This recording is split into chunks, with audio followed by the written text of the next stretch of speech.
Superdwarf Retics. Well, let's have a look at mine and just look at something. This one's in a 6B2B2. It must be, Christ, way too big now. It's doubled easily in size since I've had her. She came to me in a 5'8" 18-inch viv from, I know, you're not going to reach this far, from a friend of mine who sort of really wanted me to have it. Didn't want to advertise, I didn't want it to go to numpty.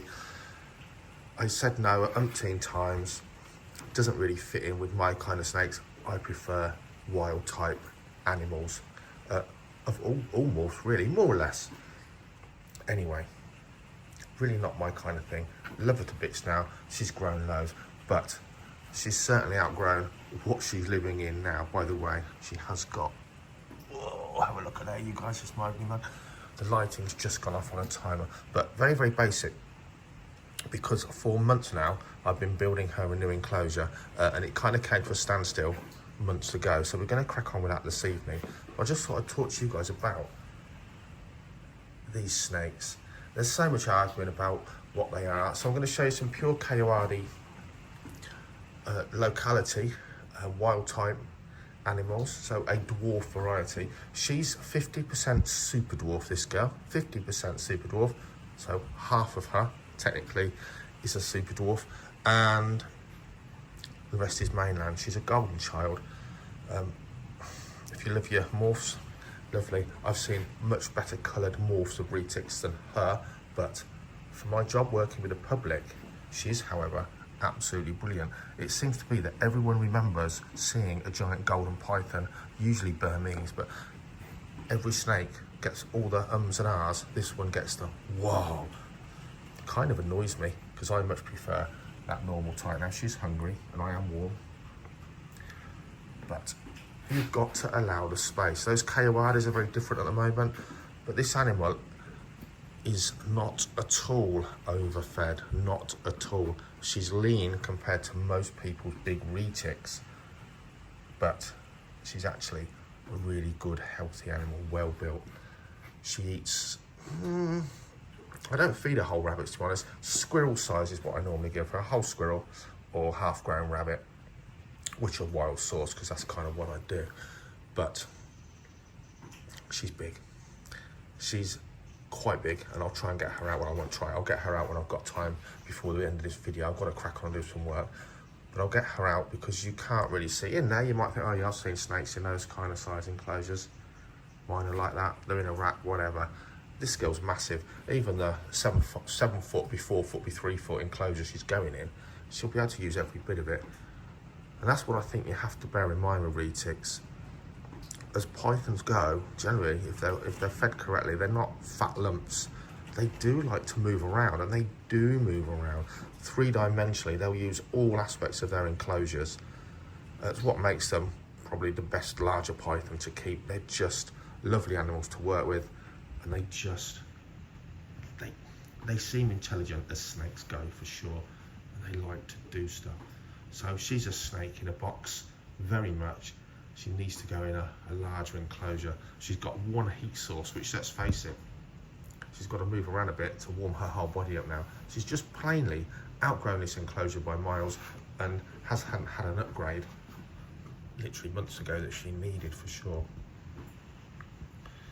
If you cross two animals, let's just say you cross a dwarf retic with a mainland retic, you don't work out a percentage on the length of what it's going to be. Genetics just don't work like that. Two of my best mates, a couple we know, he's 6 foot plus, she's tiny, and one of their kids is really, really tall, and one of their kids is really, really tiny. But you could have bought either of them as 50% Superdwarf kids. At the end of the day, there's percentages there. You don't know. Unlike colour morphs hatching out of an egg that you can see the genetic colour, you don't know which one you're going to get or what you're going to get. It just doesn't work like that. So if you're buying something that's a percentage Superdwarf, bear in mind, no one knows exactly how big that snake's going to grow. She's more than enough snake for all of my requirements. I certainly don't want her to grow any bigger, but equally, she's going to be fed sensibly and well. And I'm sure she's still going to keep stacking on the size. She's only a few years old. Beautiful animal. But yeah, I just think if you're breeding them, and you're breeding a lot of them, you've got to have minimal size enclosures. If you're getting a retic as a pet, just be aware of the size they can get to, and more importantly, the space to give it. The best thing about a decent pet owner may be compared to someone with a collection, like myself, is that these things here are going to come out, be petted, do a lot more exercise, get to roam. Wonderful animals to keep as pets. The modern day captive bred retic, no matter the size, it's just that the big ones present a lot of problems, or certainly their own unique problems. But on the whole, they're a very different animal to those wild retics that I kept as a young lad, a young teenager. Wild caught, had a good memory of what people had been like to them and behaved accordingly. Look at that. We'll get her out in a bit. I'll push her back in for now.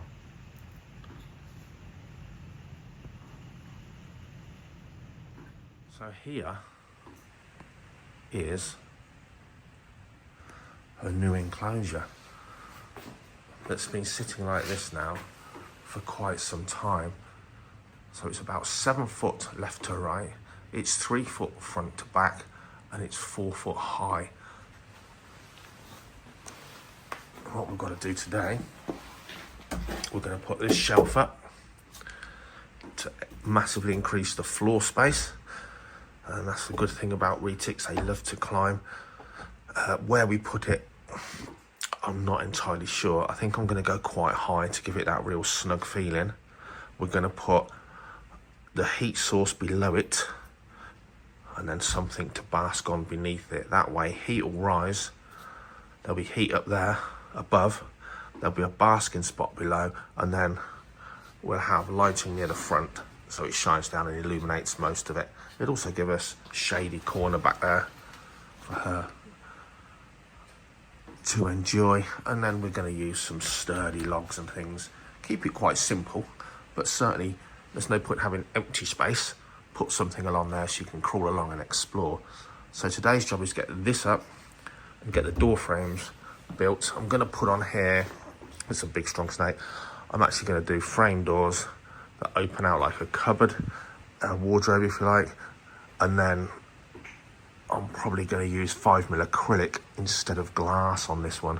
So there's nothing to slide open, there's nothing to smash. So we'll see how that goes, and then we'll drill in and put in some ventilation too, of course. When that's done, we'll do another video, that's for sure, because I'm not waiting until it's done to complete this video. This video is just showing you some idea. At the end of the day, in your house, sort of an 8 foot by 4 foot enclosure, let's say, because that's the kind of thing you're looking at for not a ginormous retic. Be aware, at the end of the day, a 6 foot long, thin, slender, Superdwarf retic will thrive and use all of that space, let alone a 10 or 12 foot animal. So the Kayuadis have grown together. They started off in, obviously, a tiny enclosure, but very quickly they were moved into here. Again, shelf massively expands the area your snakes can use. They do like to go up on shelves very much. There's one over there, and there's one in there. So I tend to use water receptacles that the snake can fully fit in. That one fully fits in there, although he's getting a bit tight now. There are reasons for that. One is I don't want the whole substrate soaking down. I want to be in control of how damp the substrate is, not constant flooding, leading to possible bacterial skin rot and so on. At this size as well, it's easy to take it out and scrub it rather than work with it in situ for sure. Plastic plants, because of they're just too heavy bodied even at this size. So thermostatically controlled lighting. That one goes off completely. That is giving out light. The infrared or the red light stays on and heats through the night. But these are coming out. They're being separated. They were bought as a male and a female, sexed. That makes sense, as basically hatchlings. I've sexed them myself not long after getting them. They both sexed as females. Unfortunately, thought I'd give them the benefit of the doubt. They've now grown on. The one that was sexed as a male is significantly smaller, but that might well be he's just getting bullied off of food or just not as greedy. They're still 100% at the moment anyway. Fortunately, both sexing as females. So the smaller one's going off to Dan at Dan's Exotics. He's going to grow that one on. I don't need 2 females. And I'll keep the larger one, although the smaller ones are better looking, but I'll get them out and show you anyway. So unfortunately, this one's actually gone now into bloom. Just coming out actually. I'll put the age of this snake on the screen now. This is a pure Kayuadi, locality. Whoa. Beautiful size snake. Really, really is. This is something for sure. If you want to keep a python, a pet snake, this sort of size retic is absolutely exceptional. Again, don't overfeed them, don't underfeed them. You shouldn't be starving them to keep your snake small. But this is a really strong fit dwarf reticulated python. It really is an easily housed snake, certainly at this size, still growing though.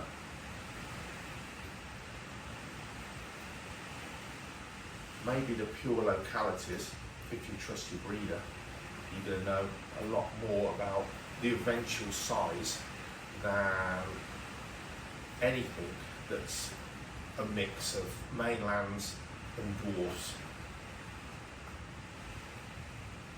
But this video is just to give you some idea of what amazing snakes dwarf reticulated pythons are. The fact that they are accommodatable, but you've got to trust your breeder. And again, if it's a mixed genetic stock, you can't be sure what you're going to get. You've got to allow for that. No point buying a snake on a whim. That's been done so many times. In the UK, with our winters that can't support tropical species, we're still finding species dumped in the wild. Unfortunately, a boa constrictor only 2 weeks ago. These things cannot survive the frosts and the cold of a British winter. They shouldn't be in the wild, and it's a death sentence. You know, it's a disgraceful way to keep animals. So heads up, they can get big. Equally, very manageable species, or rather, size of python indeed. Such a beautiful tactile species. Retics are just great, but looking very, very dull due to shed skin. Let's show you one exactly the same age. This one was bought as a male. Looks like they're both females. This one is bigger. It's the same age. It's just that bit bigger, that bit stockier. And I can tell you why. It's simply because it's greedier. This snake eats more than the other one does. It's that simple. You can see, hardly ever handled. These snakes have hardly been handled. They're still not biting and aggressive like you'd get from those wild retics of yesteryear, those imported, badly treated retics. It's no different to any snake. That's what I like about them. You can really recommend captive bred retics now, and with the dwarfs and the super dwarfs in the mix, you can recommend them so much more, because it is possible to get a reticulated python that won't grow absolutely enormous. Beautiful. To me, this is far more attractive than a morph. That's just personal preference, because this snake is how it could be found in the wild, and of course under this dull lighting we're not showing off that stunning iridescence that you get out in sunlight. It's absolutely pouring it down now. You probably can't even hear me. I didn't want to put in a mic on because we're inside, but the background is monsoon rain, certainly. Whoa.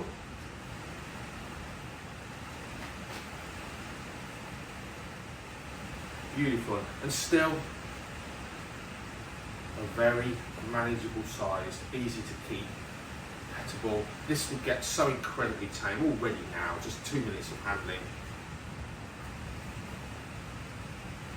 She's really, really calming down. Annoyingly in her water bowl when we picked her up, but take that in, look at this kind of size, and then we'll look at something that's already growing way larger. But again, even this, it's not a small snake at full grown. A female Kayuadi isn't a tiny snake at full size. Very different growth than those males. So one thing about retics, as everyone will tell you, is it doesn't matter how well fed they are, they have the most insane feeding response. So if you put your hand in now, the movement, and especially those heat pits, they're going to pick up the warmth. It's not designed to have a long think, weigh out what it is. It gets in the wild a millisecond to take down prey, passing prey, millisecond. It has to go moving, warm, whack, or even maybe just warm, but those senses are triggered. Hit now, ask questions later. Really easy. You'll see this 1,000 times on any videos, unless this is the first dabble into keeping reticulated pythons. Anything, a kitchen roll. I've got a little plastic watering can I water the plants in my vivs with. Anything, just tap it on the nose. Just put it into not feeding mode. So we'll cut his head off and then lift her out. It's no problem. You've just got to be running away now. We're not thinking about attacking. You've just got to switch off that, oh, there's food, time to strike. That's all we're doing. We're not, when I say tap them on the nose, we're just touching their nose, push them back if needs be. We're just switching off that little bit of, goodness me, it's time to grab what's passing. And then you can see there is nothing. The snake's thinking, I'm out of here. So we'll get her out. We'll see how big she is. Okay, no wish to hurt me. A snake this size round your neck on your own, one loop round, you stumble and fall, it tenses up. Stronger than you think. So, have someone with you, don't put them around your neck. Let me see if we can get some idea. It's not just the length difference. You can see this is a lovely condition retic. She really is not fat, bloated, but she's well muscled, very strong, and not at all lean. You get the idea. Whoa, already sort of a proper reticulated python compared to those dwarf island varieties. 50% Superdwarf, yeah. She probably won't get to be as big as a huge mainland retic. She certainly looks a lot slimmer, but wow. You get the idea. It's gone from a nice sized snake that your capable child, not baby, but your capable child can handle and work with, to something that they simply can't. You couldn't leave this with a small child unattended. Absolutely, I'm not saying you should leave any snake with them, but it's incredibly strong. A child couldn't pick this up, no way. It's still only small by retic standards. So should you get a retic, a dwarf, a super dwarf, something with super dwarf genes in to make it look smaller or make it grow smaller,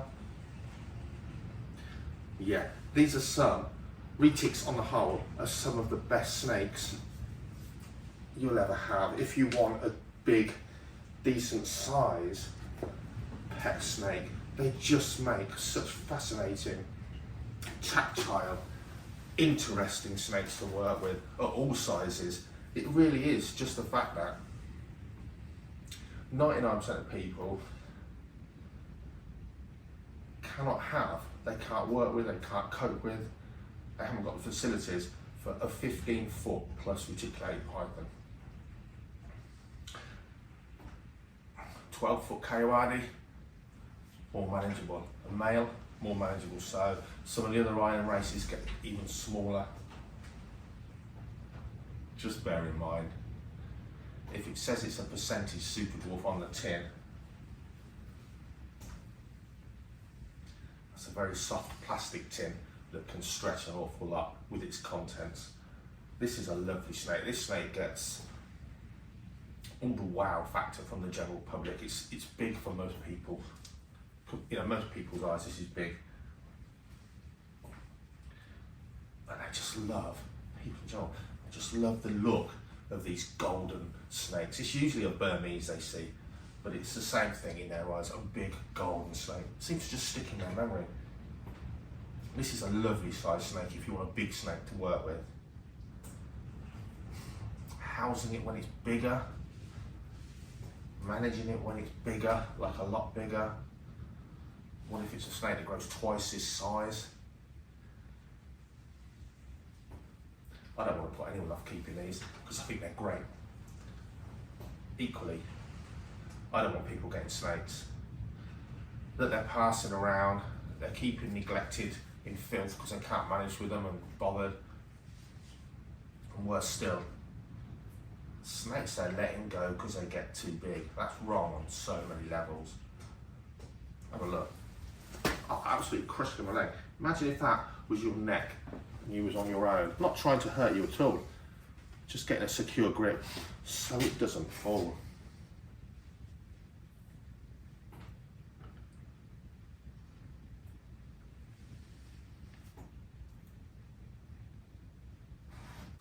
Now once this is complete, with all the electrics, ventilation, lighting and everything, we'll do a more updated video on that snake and the other one, certainly with some lighting and sound quality. This was just a quick drop in to see how the retics are here and what we're doing with them.